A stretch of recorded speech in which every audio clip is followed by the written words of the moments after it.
All right, let's see. Hey, all right, it works. Cool. All right, so we're going to get started just a few minutes early, catch some of the stragglers as they kind of come in, but I see these are the last survivors of GrrCON 2015. All right, guys. Having a good time? Right on, right on. So how many people here are not still new, but are from the first time people that came? Awesome, right on. Okay. All right, so before we get started, I was putting this thing together and I'm kind of like, all right, I don't know if I'm going to maybe piss some of the wrong people off, and especially since it's kind of going online. So I figured, all right, let's just add a couple disclaimers. And with all legal things, I figured let's make it as small as possible. So, but continuing to listen and or watch this presentation, you agree that this information is for informational purposes only, not to use any content provided for any legal purpose, will not sue or pursue any civil discourse based on the knowledge shared within against myself or GrrCON. I wasn't going to mention them, so all right, yeah. Disclaimer 2, the views and opinions expressed in the following content may or may not be that of myself, GrrCON, or those who I have or will ever work for. And then the third one, try to keep an open mind. There's probably things that, depending on where your slant is, it might go contrary to your viewpoint. With that in mind, we're going to try to keep politics out of this as much as possible. And no rioting, because I'll probably not be asked to come back as a speaker ever again, and that would suck. So, all right, so let's get started. Setting the stage. So I use this long title that sounds like I should be wearing like a monocle and like have a wine glass in my hand, but what are we talking about when we're talking about safety and stuff? So the background behind this is I had an interesting dad. In his hobby, he liked to look at cycles in history and say, all right, what happened before? Because chances are it's going to happen again. And back in the early 2000s, he tells me randomly out of the blue, there's going to be a crash in 2008. I'm like, what? Whatever, man. And then he starts telling me a little bit more about it. And then I'm thinking, all right, well, what if that does actually happen? First, I'm going to feel like an idiot if I knew about this like 5 years beforehand. I don't do anything about it. You know, end of the world comes. But the thought was, all right, what could potentially happen? Am I prepared? And this is more or less like a culmination of that knowledge. And I've kind of continued since, because the reality of it is our world is fragile and we take a lot of things for granted. So, two things I want you guys to kind of take apart or take away from this. First is, what relevance does this information have to you? How can you really apply it? It's one thing to see something and say, oh, this one thing could happen, but when you take it internally and realize, all right, does this apply to me or not? I think it just makes it real on a whole nother level. And then second, what can you do about it, about some of the stuff that I'm sharing, and apply it? So if you don't know, you're not safe, believe it or not. So, and on that note, we're going to, man, not even a laugh, really? Do you guys know who this is? Good golly, all right, man, I at least hope for at least a laugh. Okay, so all right. So on that note, we're going to dive right into probably one of the most controversial topics. Oh, wait, not yet. Yeah, I'm like a couple slides ahead of myself. All right, so you want to know a few facts here. What do you guys think the average time is for a mugging and attack to take place? Like once it starts, someone comes at you. How long do you guys think that takes? Wow, I didn't even know. What? Yeah. 30 seconds? 10 seconds. Holy crap, that's like the fastest attacker in the world. All right, so it's actually 30 to 60 seconds is where clock's in at. I've seen some people argue at 90 seconds, but you know what? We get the idea, right? It's a very small period of time. I don't know if it comes down to something where we see in movies where someone's attacked and, it's like a 5-minute scene, or, your adrenaline is just pumping, so every second feels like an eternity. But in reality, you're looking between 30 and 60 seconds. What do you think the average police response time is? An hour? 4 hours or 4 minutes? Someone's joking about Grand Rapids being different. Yeah, or Detroit, yeah. Or Flint is probably like 2 days, right? I mean, 4 hours? Wow, 4 hours. All right, so the national average is 10 minutes. Yeah, the best time was 4 minutes for the entire nation. It was really weird when I'm reading this report and it said they were applauding this town for having like a 9-minute response time, and I'm going, wow, that really sucks. So let's piece these together. So you get attacked, it's like 30 to 60 seconds. assuming that as soon as it starts, someone's calling that in, you've got to wait, what, another 9 minutes? Let's just call it 3 minutes just to be, we got the best police officers in the world. What are you going to do about it during that time period? Maybe you're already dead. Maybe you're bleeding and dying. You really don't want to rely on the police to take care of you because that's not their job. At the end of the day is, someone commits a crime, they're there to dispense justice. Take that person who's committed that crime to jail. They're not your personal bodyguard and take a bullet. I'm sure they care about people, but they've got lives and families too. So relying on them is a false sense of security. We're going to jump right into something highly controversial on that point, which brings us to the next point. Which, by the way, isn't it ridiculous? I cannot believe this. I heard a story on the way up here where a friend of mine, her kid got in trouble. They had a garden at home, and they've got like peppers and stuff like that they grow. Well, her kid brings this pepper to school, having fun with it with one of his buddies. They know what it is. His buddy eats it. He starts going, oh my gosh, it's a pepper, watering. He's like, he needs water. He's kind of freaking out about it. Next thing you know, the kid who brought the pepper to school gets a detention. Yet the kid who put it in his mouth and bit it, obviously knew what he was doing. But that just seems so messed up to me. It's so backwards. So, anyways, back on point. Yeah, all right. So let's make this simple about guns. All right, good guys have guns, bad guys have guns. A balance of power. You remove that from the good guys, and the bad guys have power. It's simple. It's history. Look back through all time. All right, thank you. Yeah. All right. Second point. Making them illegal doesn't work. All right, so more reasons why we can argue this case. So if you're a guy, let's say we're bad guys, and we got guns, and we want to inflict the most amount of harm and damage to some place, where would you target? I'm actually surprised how many people are giving me feedback. I expect maybe 1 or 2 people. Now I can't hear everybody because it's like, yeah, no, all right, great. Yeah, so all these places. But what it really comes down to is places that have gun-free zones. Let's go back to the thought let's say 4, 9, or we'll go back to the concept. All right, it's a 10-minute average across the nation. If I have a desire to harm and hurt people, I want to know where can I go that I'm not going to get hurt back, or I've got the most amount of time to maximize the damage that I want to do to a bunch of people. Go where there's not legally guns allowed. Schools, movie theaters, we get the idea. All right. I was doing a little bit more research on this. I encourage you to check out more about this because I haven't completely validated it, but it's USA Today commentary, must be legit. But they're basically saying that every mass shooting since 1950, except for 2, happened in gun-free zones. It's kind of messed up. You'd think we'd kind of get the clue maybe 50, 60 years later. So, all right, and then last argument. I always had a difficult one with this, trying to explain to people why do I carry a gun? Why do I have a gun? Because my thought was, well, if someone's in danger, well, I can help them or protect myself. But it's common sense, man. Yeah, it's not like you're expecting to get attacked, but yeah, you're not expecting to have a fire, so you're going to run around. You still have a fire extinguisher just in case. I'm like, that's the best argument I've ever heard. So, like, if you agree. All right, so CPLs and CCWs. I want to touch on this briefly because I feel like there's this common misconception and we kind of mix terminologies. If I go up to a police officer, I don't want to say I've got a CCW because in their mind, that's also the same term that they use for if someone's, legally, or it doesn't matter if legally or illegally carrying a concealed weapon, they use the same thing. So if you've got a permit, if you want to talk about getting a permit, I encourage people to use like a concealed pistols license terminology with that. So. More statistics regarding, currently in Michigan, this is how many people in the state of Michigan have license to carry concealed. About 480,000, and the graph is showing from October 14th to October 15th, or 2015, 14-15, how many licenses are currently out there. Did some numbers, we got about 9.91 million people in Michigan as of 2014. If I calculated this right, it comes out to about 4.84%, or about 1 in 20 people have concealed carry licenses. It's kind of weird if you think about it. There's hundreds of people in here.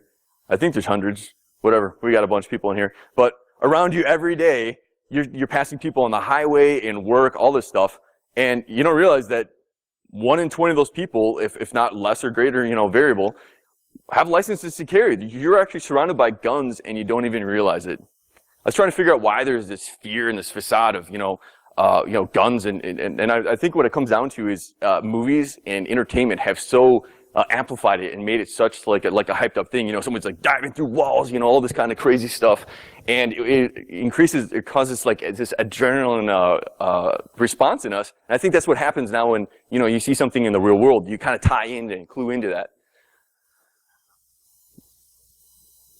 Couldn't find the statistic. I remember this from years ago, and I think it was from an FBI study, but believe it or not, people that have these licenses and do carry concealed are 12 times less likely to commit a crime. The main reason or argument behind that for why this is the case is that people who carry go through, you got to consider why if I'm carrying a gun on me, I got to figure I'm going to have to use that someday. If I'm going to use it, it means I'm going to have to shoot somebody, and that means the chances are I'm going to kill somebody. If you're not ready to do that, don't carry a gun. If you're not ready to do that, in the heat of the moment, you pull a gun on somebody who's hurting somebody, if you're not ready to react, that person can take from that gun from you. You become a victim, the people around you become victims. So, a lot of psychological stuff that goes on there. But, don't take my opinion for it. I like this. This is from 2014. There we have a police officer who's sharing his opinion who joined the police force in Detroit. Let's see, I hope this works. Yeah, I know, right? Maybe? Yay! See, I like to test stuff beforehand. But in my view, when we look at our good community members that have concealed weapons, there's a greater likelihood in the city of Detroit that they shoot. And part of the thought behind that, again, this is when I was coming in the door, is a lack or absence of confidence in this police department. That we would get there, that we would investigate and do the kind of job that we're sworn to do. Guys who hurt you, somebody with a legal gun, guys trying to rob them, shoots them. Does that really help you guys? Well, I guess I had my education in the great state of Maine. Maine has a motto, the way life should be. And I think I was caught by surprise coming from California where it was, concealed weapon permits at that time, it was an act of Congress to get one. Police chiefs just did not author or give approval for that. So I go to Maine and there's stacks of, CCWs, and I was denying them because that's my orientation. What was interesting about Maine, lots of concealed weapons permit. My orientation changed very quickly. But here was the key with Maine, one of the safest places in America. One of the safest places in America, and it's not like crime is non-existent. Certainly in Portland, Maine, they had gangs, they had narcotic suspects, they had shootings, but clearly suspects knew that good Americans were armed. To him saying it, it's a little more legit, right? He's got a badge, This guy on a stage with a microphone. All right, so I think we've kind of beaten to death the whole gun thing. So why don't we go on to a different target? Yeah, I think you guys know where this is going. All right, so this comes down to security theater. We're led to believe that these guys saying this awesomely posed picture, look all serious like, once we get through them, we're going to be completely safe. Which, by the way, I'm sure our tax dollars paid for this photo op. This awesome, scary-looking woman on the right and all that, so. But let's be honest here. Let's just stick with the facts and our personal biases, right? Because, let's be honest, we get a little jaded and we get angry and we throw our personal opinions in. So let's just look at the facts. And based on that, we're just going to point out how ineffective they are. I pulled this from an article. You'll see that where I pulled it from at the end, but says a recent security audit found that the TSA has failed to find fake explosives and weapons in 96% of covert tests. 96%. And members of the Congress familiar with the classified details say that body scanners are to blame for much of the problem. Well, last time I checked, I think most of the mechanisms that they use at the TSA are the body scanners. So, yeah, all right. So Representative Benny Thompson of Mississippi, the top Democrat of the I can't read, on the House Homeland Security Committee said that while the TSA has spent a fortune on new equipment, he is troubled about their capability to detect and prevent dangerous materials from passing through security checkpoints. I'd be a little concerned too, especially with a 96% failure rate. Come on, really? All right, well, it gets worse. So Johnson says that while the bomb detection is obviously a complex undertaking, these things weren't even catching metal. Here's the messed up part. This is pulled from Politico August 2015, not 2 months ago. So are we led to believe that ever since 2008, when they start implementing these systems, up until now, they're not even picking up metal? That's kind of messed up. And we just thought, I don't know. I'm just kind of blown away with this information. I really didn't know what to do with it when I first read that. So, all right, let's kind of keep going. Because, cost, maybe they just don't have enough funding, right? They just need more money. So I wanted to go through and figure out, all right, how much money have they actually spent on these scanners? Because believe it or not, they've actually been completely replaced several times. And we start back in 2008, where they deployed about 45 machines at about $150,000 each. Came around like something 6 million, whatever. And another time period between this time and I think 2010, they spent another $73 million throwing out more devices. But don't worry, they used their stimulus money to stimulate the economy somehow to put more of these systems in. Then in 2010, they replaced another 500 of these, spending another $88 million. Of course, these are completely safe, right? Their images aren't, accessible. Nonsense, never. There's no health risks. Next thing you know, whatever, they replaced them again in 2012. I couldn't find the exact specifications for, how much money they spent in 2012 to replace that stuff. But yeah, now they're asking for another $160 million to replace all the equipment because of this latest thing in August that whatever got released. But only $120 million is going for more scanners. But don't worry, they're not running out of money because it turns out that their annual budget is $7.9 billion. What? I was thinking about that. I'm like, with the people that we got here at GrrCON, I can guarantee we'd probably better safely secure all the airports in a nation for like $500 million. So what the hell are they doing with this other money? Because they're obviously not using it for training. I just don't get it. It amazes me. This might account for part of it. Huffington Post 2012, May. This actually was reported from several news sources. I just happened to pick these because, whatever, I picked Politico in the last one. I don't know. So they said thousands of pieces of security equipment that cost taxpayers an estimated $184 million and were supposed to be installed at an airport checkpoints to screen passengers were found to be collecting dust in a government warehouse. A joint congressional panel reported this. So this is not like, Joe Blow saying, hey, there's a bunch of stuff here. This is officially reported stuff. So I'm just thinking, this is insane. It's like they obviously have no budgetary stuff that they know what they're doing. I mean, this is just stupid. No consistency, right? When was the last time you went to the airport and you just brought something through? You realized later, oh, I didn't realize I even had this in my bag. It always seems that it comes to whoever's at the scanners or at the gate. The metrics change. I couldn't believe it. One time I had what's the limit? It's like 3 ounces still or something for water, right? Or for liquids. Well, I had a giant Nalgene bottle that was clearly marked on the side as to what the ounces were. And I had like nothing in it. And I would go through the airport and the guy goes, you can't take this through. I'm like, why? It's clearly, obviously I have like less than 3 ounces of fluid in here. It's like, oh, but the bottle can hold more. I'm like, well, no shit. But there's obviously it says it's less than 3 ounces. So what's the big deal? It's just unbelievable. I'm just, what? And then another time I've taken the same Nalgene bottle through, filled complete with water, never even stopped. I'm just like, this is crazy. It's like every airport just has different things. It's like, do they care? They just roll dice. One time I actually took a wooden hanger with me through, wherever for my clothes or whatever, and somehow it got busted on the trip. So I figured, all right, I'm going to have a real problem getting back through the, the airline going home because I've got this sharp object busted up metal, a wooden hanger. Nobody even said a thing. And I'm just thinking, wow, this is crazy. How many objects can we take through that aren't on the approved list that we can use as weapons? It's kind of ridiculous. So that's why I say, well, I think we all agree, it puts us more at risk. I'm not even saying that we got to worry about like, you know, a gun shooting happening in the middle of like Detroit Metro Airport where people are diving over walls and this and that.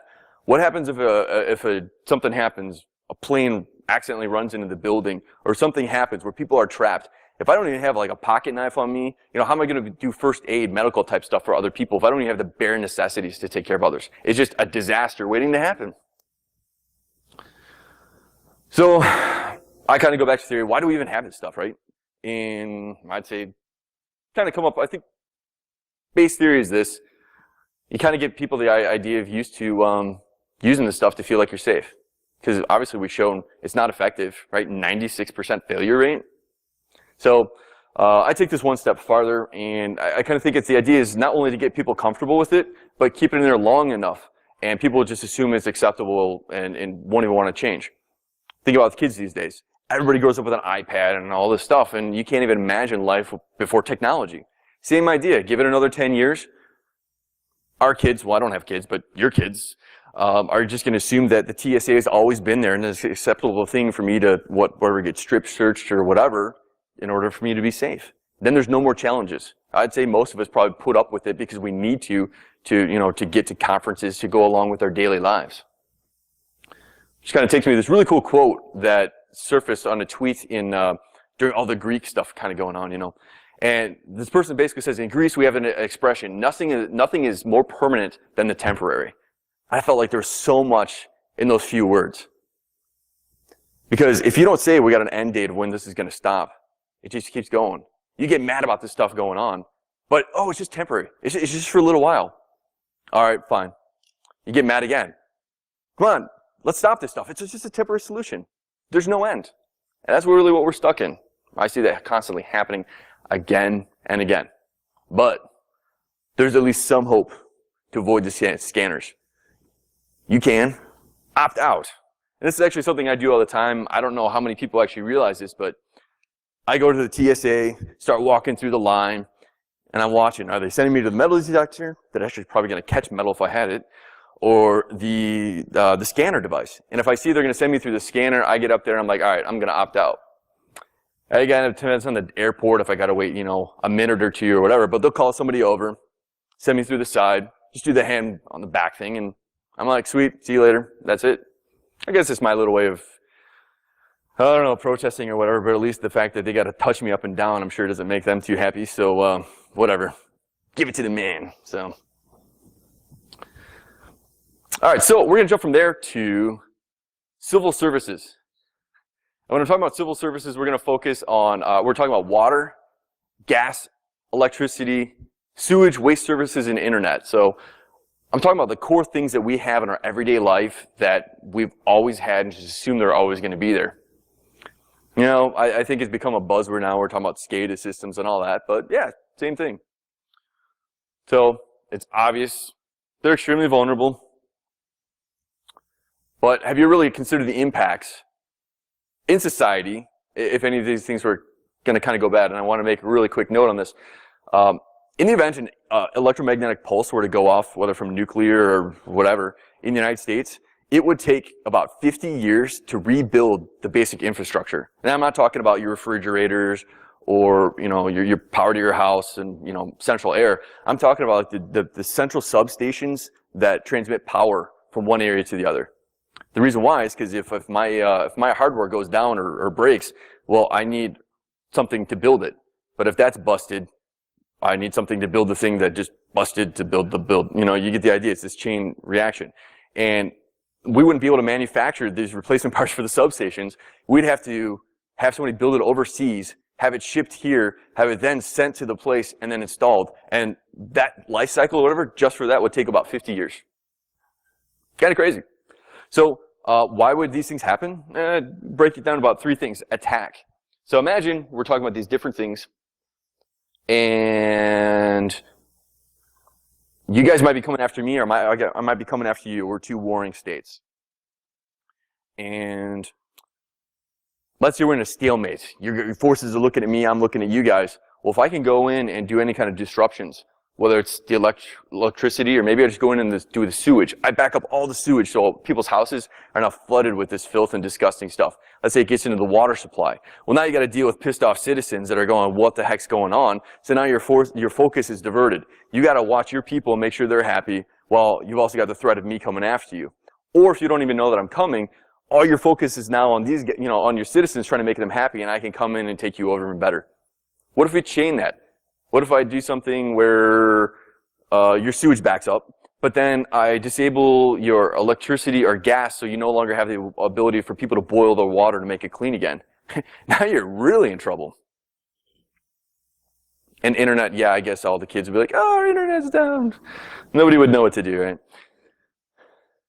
So besides attack, we can still look at natural disasters. Things happen all the time that we can't control. And then also oopses. I'm sure that's never happened. Nobody's run something into a tree or taken out stuff, But the idea is to think about these things, that they're possible, they can happen, and what would happen to you? Would you even know what to do if any of those things went down for an extended period of time? All right, so this is another fun little thing. So who's familiar with what a distribution chain is or how it works? Okay, a few, and they're like, yeah. Okay, all right, so when we're talking about distribution chains, the idea what we're looking at here is, let's say, I don't know, everybody likes Coke or Pepsi or something, I'm sure, whatever. So let's say Coca-Cola manufactures some Coke at their plant, and they got to get it to you. So the idea with the distribution chain is, all right, so manufacturer buys it, they make it, a warehouse buys it, it gets shipped to them, and then that warehouse then sends it to the store. So that's kind of like the idea of this distribution chain from you as an end consumer to the manufacturer originally. And we went with the idea where if I want to buy something, I buy in bulk. So let's say I'm going to buy noodles. I would say I need 200 boxes of noodles, and now in Meijer's warehouse, or at the store, they've got 200 boxes of noodles sitting there. Well, if suddenly some health report comes out that says noodles are bad for you, well, nobody's going to buy those noodles. Now I got to sit on them. They're going to sit there. They're going to go bad, and they're just going to kind of, go to waste. Well, Walmart came around, and we kind of went into this new age where they created something called, I believe it's called just-in-time delivery or shipping. And the concept is every single store holds no more food or supplies than it needs, but for 3 days. So they have 3 days of milk, 3 days of cereal, 3 days of whatever. Because if I keep selling it, I don't have to worry about spoilage. I can keep my profits, at a high because I don't have to worry about stuff getting, run out. If something goes out of style, I can replace it really quick. But that leads to problems. Lots of problems. So, good example would be, when's the last time a big snowstorm came through? I can't believe they actually call it Snowmageddon or whatever. You'd think they'd never seen snow before, but this happens. Something happens, people start freaking out, and all the store shelves start going bare. All right, sure. Let's say you're that guy, and you're like, okay, I need to go and buy up everything to hole up for this snowstorm that's coming. Well, what do you do if you hold out, but now your supplies are gone? You're like, okay, I need to go buy more at the store. Well, it's been more than 3 days. People have already been hoarding and, buying everything, so I can't buy food at the store. What are you going to do? What happens if, sure, a snowstorm comes, so maybe a bridge or something goes down so that no longer the trucks can come in to resupply those store shelves? Do you even think about that? Or you just assume that there's always going to be food, or you're going to be able to get supplies if you need it?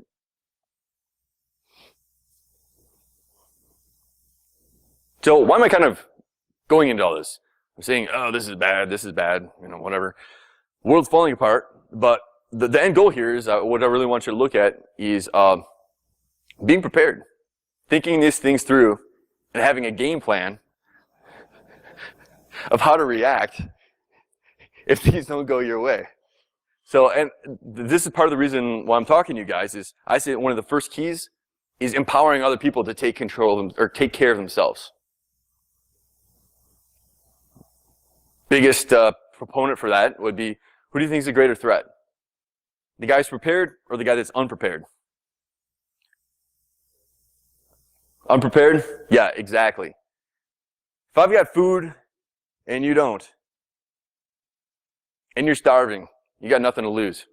You're going to come after me, and chances are you'll be willing to die or kill me just for a chance of survival.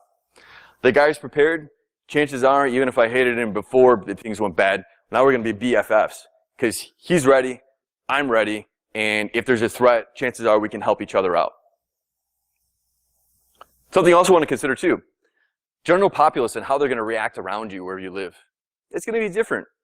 Different situations call for different things, and I really don't like this idea of how we just generalize everybody that they're idiots. They're just going to go out blindly, act like a, I don't know, mindless crazy horde. Yeah, sure, some places are like that.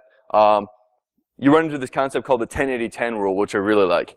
And it talks about how in a crisis, 10 people are going to run towards safety, 10 people are going to run directly into danger, and the rest of the 80 people in the middle are going to follow one or the other. You obviously want to be the part of the 10% that is running towards safety. And part of that is preparing yourself and thinking these things through mentally. Good example, Katrina and the sports dome. I don't know how many of you guys even really followed that too much or remember, but a whole lot of people were like listening to the government about going to a place. Oh, come here, you'll be safe, we'll take care of you, give you food, water, and shelter. Well, they go to this place, get locked in, they run out of food, water, and all the basic necessities. They're more or less abandoned, nobody can get to them, and it turned into a huge catastrophe. I'd say that's probably like the part of the 80% in the middle. I don't know how many people were really affected by that. I don't even know if people really died. It was just so bad. I just was like, you know what? Yeah. All right, here's what's really weird. I'm talking about cannibalism now. So if you're not familiar with this, your body can survive for, I think it's 3 days without water and 21 days without food. But when we say 21 days without food, we're talking you're dead. Not as in, oh, I really need like a Kit Kat bar. We're talking like you are freaking dead. If you look through history, doesn't matter how advanced a civilization is. Once you hit about 12 to 14 days, that civilization will turn to cannibalism. I guess we just turned zombies from fictional to kind of reality here. So, you got your food, you're good to go. Your neighbor runs out of food. It's kind of weird to think that they're going to try to eat each other and maybe you just to like kind of survive.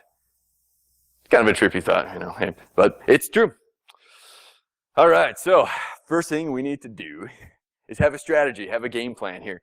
And a couple weeks ago, I had a lot of fun with this kind of class training thing I went to. They were wanting people to learn how to do project management. And we're in a group of a whole bunch of people, and we're talking people in their 60s, 50s, 40s, whole gambit. You got people, office workers, men, women. And my table consisted of, a lady, I think she's probably in her mid-50s, gray hair, a couple other random people. And they tell everybody at their table to, okay, come up with a project that you want to build. Some lady says, oh yeah, we want to plan a birthday party for our 8-year-old. Somebody else says, let's build a garden. Some other person says, oh, let's plan my wedding. I just turn at my table and I'm like, zombie survival apocalypse planning. And they did it. It was actually a lot of fun. We ended up spending the next hour going through filling this project change template. And it was awesome because we're figuring out things like, all right, who's actually going to be included in this? Who's outside of scope? We figured the instructors were outside of the scope of who we're going to save. Yeah, it was great because they covered everything, and I guarantee in their normal life they really never would have thought of this, but I've never seen something so formally written up. But I mean, we cover everything from like risk, deliverables.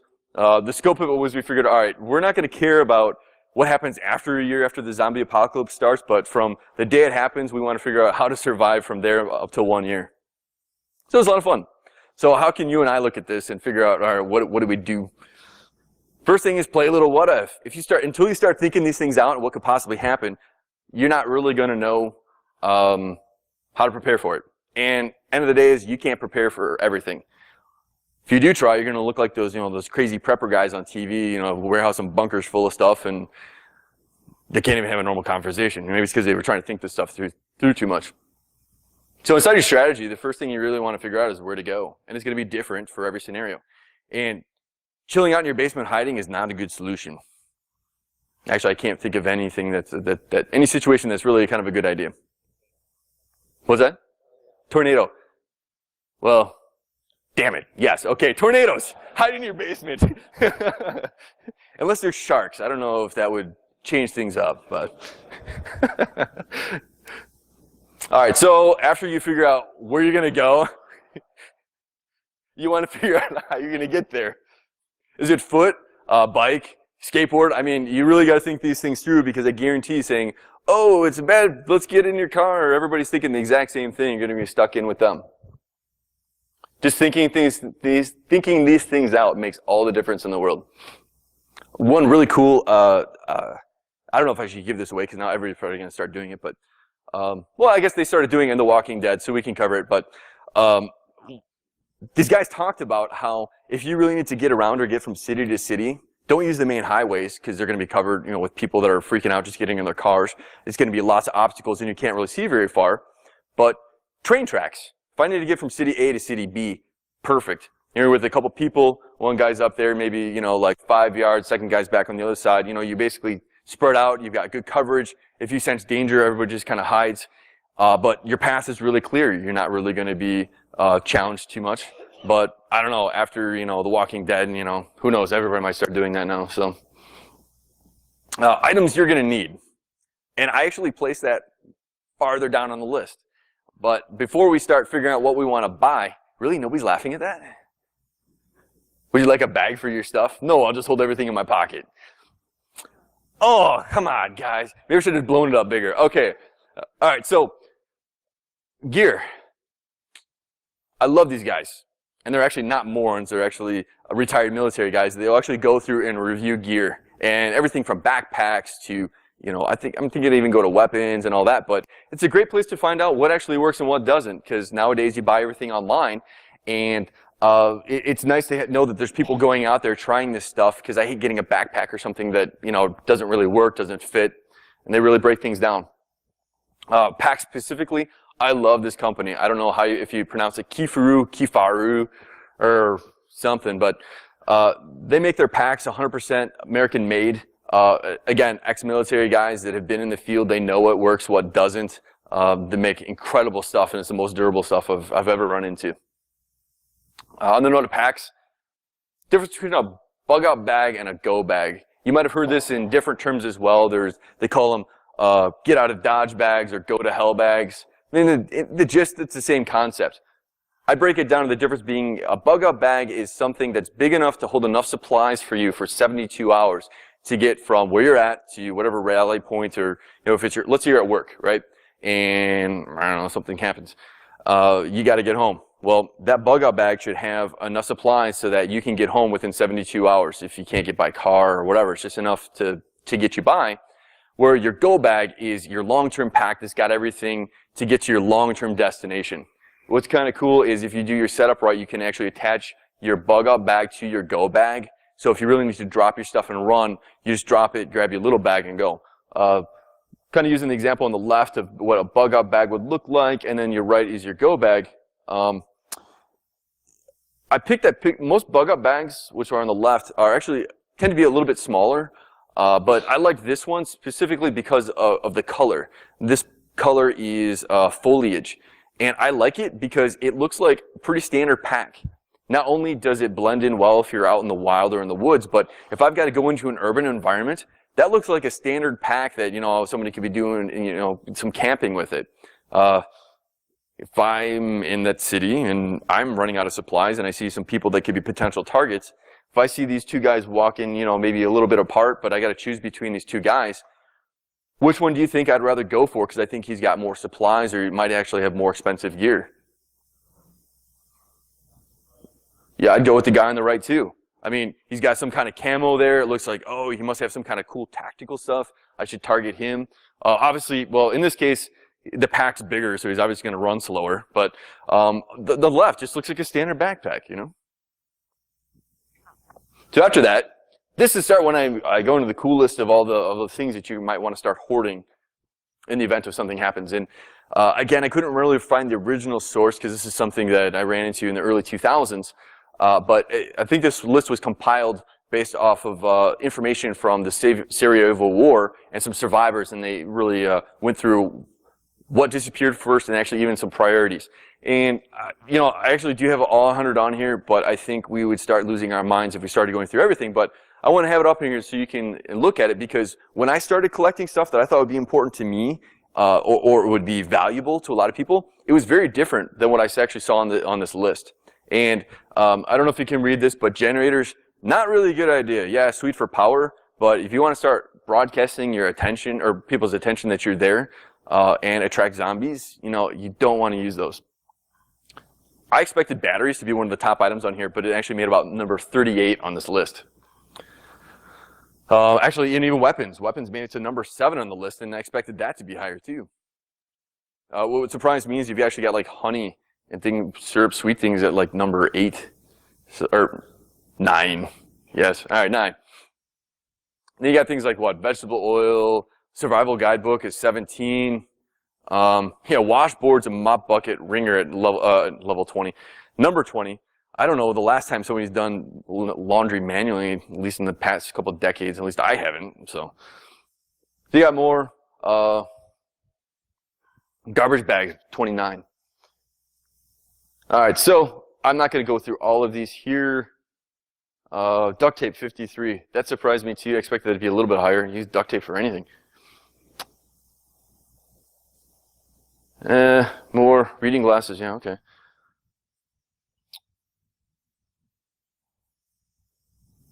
All right, and then you got the last 10 here. But if you want to check this out, do more detailed reading, that's the URL. What's that?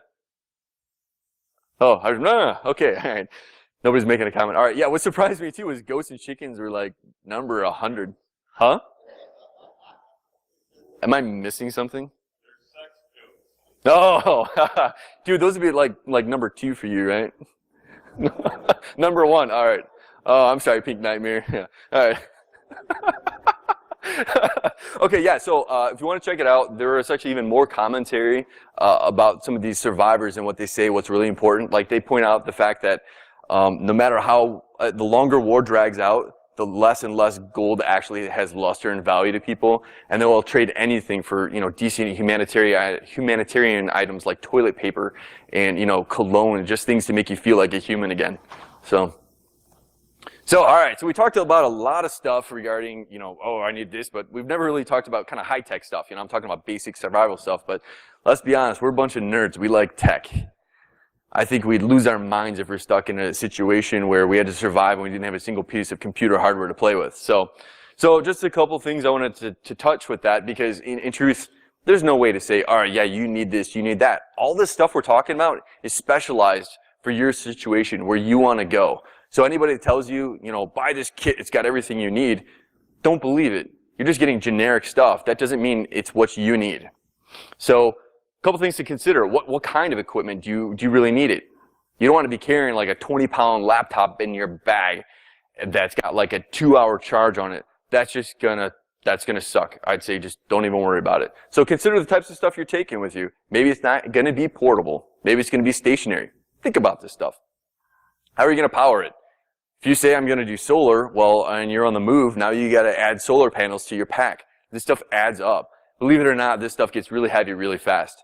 I think, I remember hearing about 160 pounds is the maximum weight a male adult in his prime should probably be carrying on his back. Anything more, you're gonna run into serious, back problems for carrying. Packing and protecting it, all right, yeah, how are you gonna store it? You just don't want to throw it in your bag, get banged up. But shielding, that's something that at least I think about. The reason I haven't bought a Kindle yet is because I haven't run into one that's got EMP shielding on it. The last thing I want to do is load all my books on it. I start reading, and then something goes out and I lose all my books. Give me a hard copy.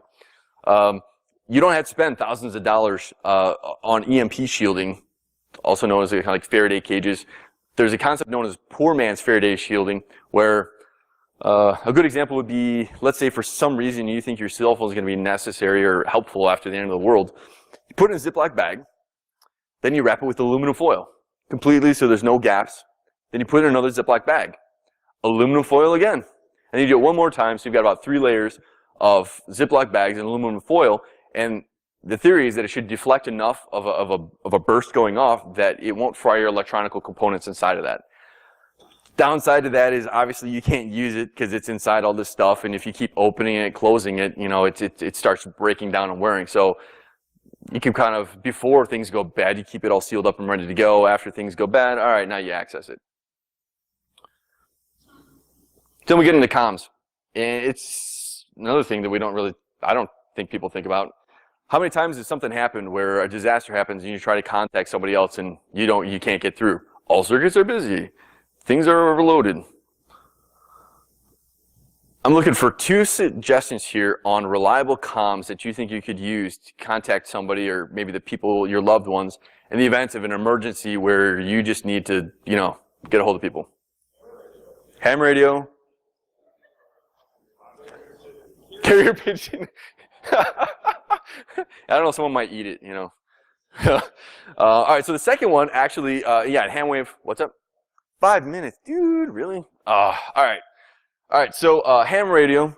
I'm curious to know, too, in the event of an EMP blast going off, how that would affect transmissions for the ham radio, because I know it does some atmospheric bouncing sometimes and all that. But secondary to that, believe it or not, I actually call satellite. There's no ground stations. It's all atmospheric. I'm not a physicist, so I don't actually know how EMP or electromagnetic fields, you know, go outside, you know, how they work once they go outside the atmosphere. But I figured these guys putting these satellites up there probably designed these things to, you know, have enough shielding to, you know, protect them from these things. Sure, you kind of need some specialized equipment typically, but if you check back to this Wired article that happened back in 2009, this is actually a really big deal, where back in Brazil, all these citizens found out a way where they could, you know, jack onto the, you know, FLT SATCOM military, you know, U.S. military satellites that didn't use encryption at all to start communicating with each other. So, and they were able to do this with about $100 worth of spare parts, tying it into their car radios. You could actually go to a shop, have a non-technical guy say, all right, well, here's your radio, loop a bunch of, copper wire together. It shifts it to that frequency, and now you can communicate directly to that satellite, and it relays it down, and anybody else listening, you can communicate with each other. I like that too, because if my equipment goes fries or goes bad, you know, I can build another one. And I guarantee if a bunch of non-technical people back in 2009 can put this together for less than $100, what do you think a bunch of hackers can do? So, all right, and then, all right, so one last thing I want to kind of leave with you guys then. Just remember this. No matter how much of a badass you think you are on your own, you know, you can kind of pull it off your Rambo. There's no comparison to strength in numbers. Your survivability is going to go through the roof just by having one extra guy with you. You can't keep awake 100% of the time. You can't watch your back 100% of the time. So, yeah, your ultimate dream team right there. So, all right, thanks, guys. So, any questions?